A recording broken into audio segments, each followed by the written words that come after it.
For decades, Puma has built a global empire, but in the hyper-competitive world of the NBA, they were almost invisible. So how did a brand that stood shoulder to shoulder with the giants in the league's early days manage to completely miss out on arguably its most iconic era of superstardom? This is the wild story of Puma's journey through the NBA. How they started strong, made huge mistakes, and how they're surprisingly trying to make a big comeback. To really grasp Puma's story in basketball, we have to rewind. Forget the modern sneaker wars for a moment and picture the NBA in the 1970s. This was an era before mega endorsement deals became common, before every player had a signature line, and certainly before the global explosion that Michael Jordan would ignite. And in this landscape, Puma was already a legitimate force. Their undisputed king was Walt Clyde Frazier, a cultural icon. Puma recognized this, and in 1973, they did something groundbreaking. They gave him his own signature shoe, the Puma Clyde. Then came the 1980s, and Puma continued to make smart moves. They signed Ralph Sampson, a towering 7'4" center from the Houston Rockets who was poised to be the next dominant big man in the league. Sampson received his own signature shoe, the Puma Ralph Sampson. This showed Puma's ability to cater to different player needs and positions, further solidifying their presence. Puma had the historical credibility and the athlete connections needed to easily transition into the league's next era of superstardom. But then as the 80s really got going, the game changed and Puma seemed to miss the memo. This is where the Puma paradox really kicks in. Imagine a world where Michael Jordan laced up Pumas for his entire career. Sounds wild, right? But it almost happened. In 1984, fresh out of North Carolina, Jordan had his heart set on Adidas. But in a moment they'd regret forever Adidas' past. They weren't willing to commit to the kind of signature shoe deal Jordan's agent was demanding. That opened the door for Nike, a struggling brand desperate to make a name in basketball. They went all in, offering Jordan not just a signature shoe line, but a cut of the profits. It was an all-or-nothing gamble. But they weren't the only ones chasing him. Puma also made a serious push. With legacy names like Clyde and Ralph Sampson already under their belt, Puma had the credibility and a clear incentive to land the next face of the league. But just like Adidas, they came up short. Maybe their pitch didn't hit, maybe the designs didn't connect, or maybe it was simply Nike's sheer aggression and willingness to bet absolutely everything on MJ. Whatever the reason, Puma missed their shot, and that one miss changed everything. A billion-dollar opportunity that slipped through their fingers as the NBA soared into its golden era without them. After missing out on Michael Jordan, you might expect Puma to regroup and double down, but instead, they vanished. As the NBA exploded through the 1990s and early 2000s, becoming a global marketing machine, Puma faded almost entirely from the basketball conversation. By the early 90s, the brand was facing serious pressure. Puma needed to invest in new shoe tech, compete in global marketing, and fight for shelf space, all while reducing prices just to stay afloat. And the rest of the industry, they were going full throttle. Nike was riding the Air Jordan wave and became untouchable. By 2000, Nike's annual sales were pushing $9 billion. Reebok grabbed Shaq and Allen Iverson and briefly overtook Nike in US market share. Adidas rebounded from their Jordan mistake, locking in T-Mac. Even Fila had their moment with Grant Hill. So where was Puma in all of this? They signed a few names like Isaiah Thomas, but it never gained momentum, and that wasn't by accident. In 1991, Swedish conglomerate Preventus acquired Puma. Their goal was clear: financial stability. Basketball was expensive, so Puma shifted its focus away from the hardwood and toward global soccer and fashion. It was a strategic retreat, but one that came at a cost.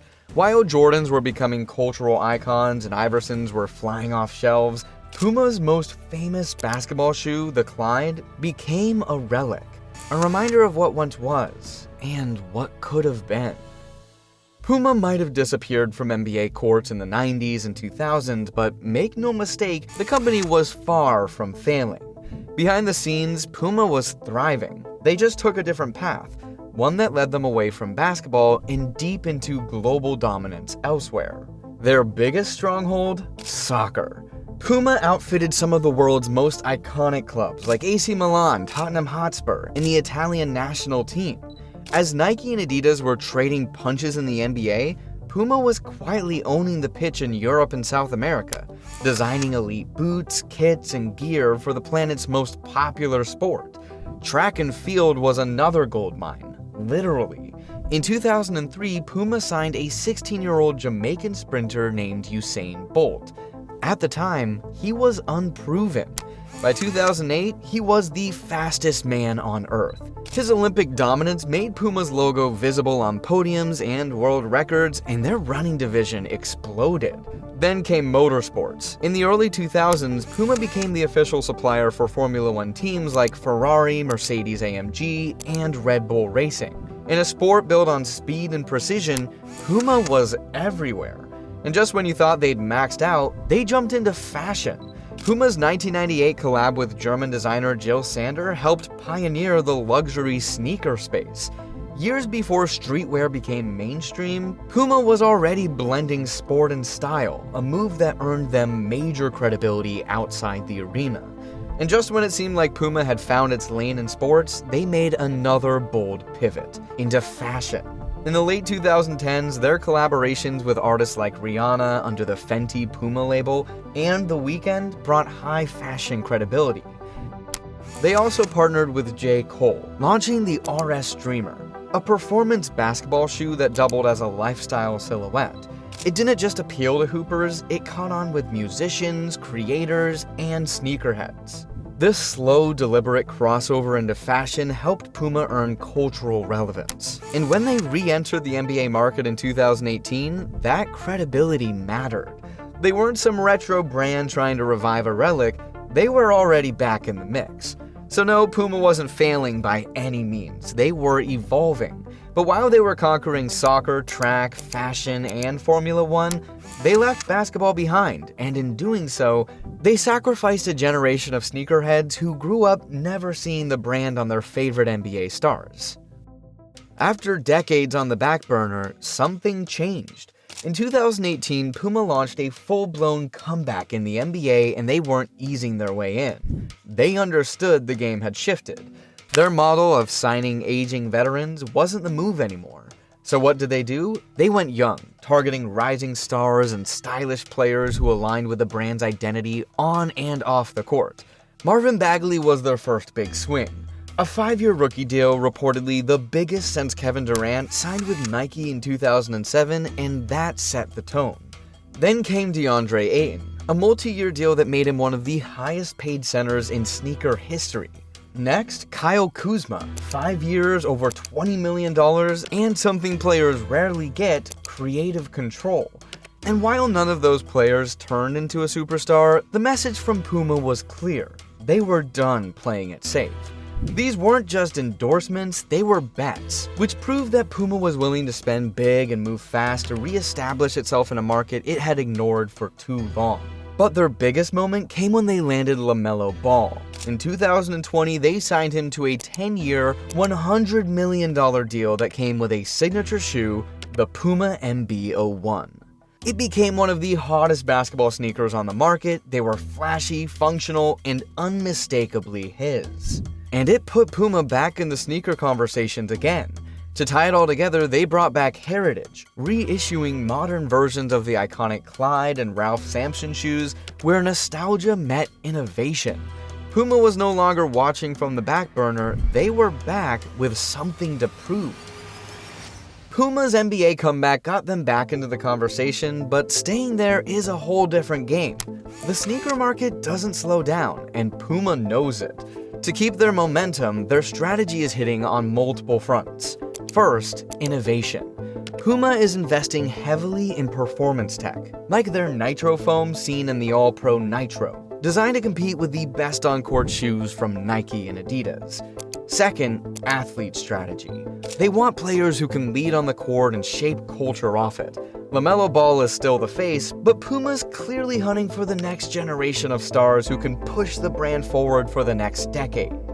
Third, global growth. Puma is expanding its retail footprint with smarter wholesale partnerships and more direct-to-consumer efforts, including new warehouses to scale up in key markets like the US and China.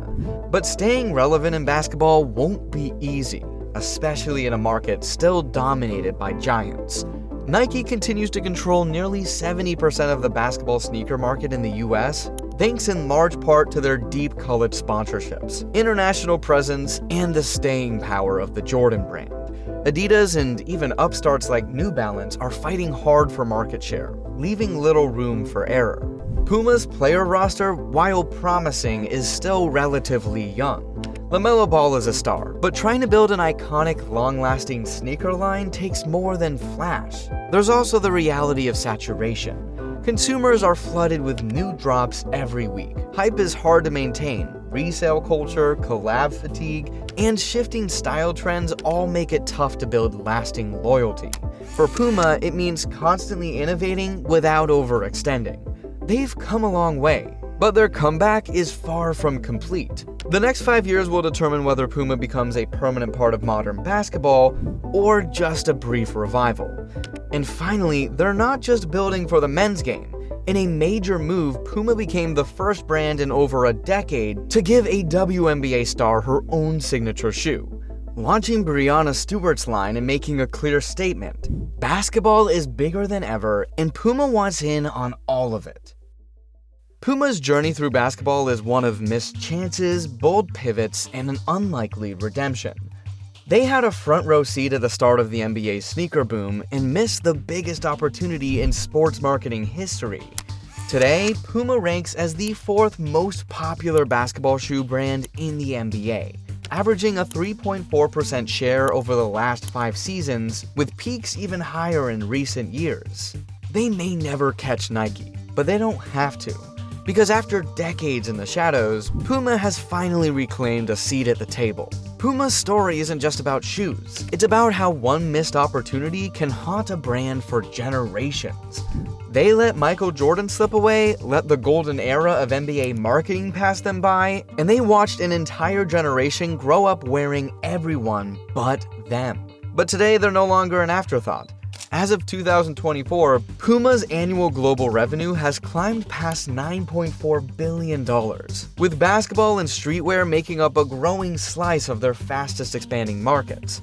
The numbers still trail Nike, but Puma has something they didn't for years: relevance, youth appeal, and momentum. They're building a new legacy. One player, one shoe, one moment at a time. What do you think of Puma's comeback? Are they making the right moves? Let us know in the comments. And if you want more deep dives into the business of basketball, make sure to like this video and subscribe.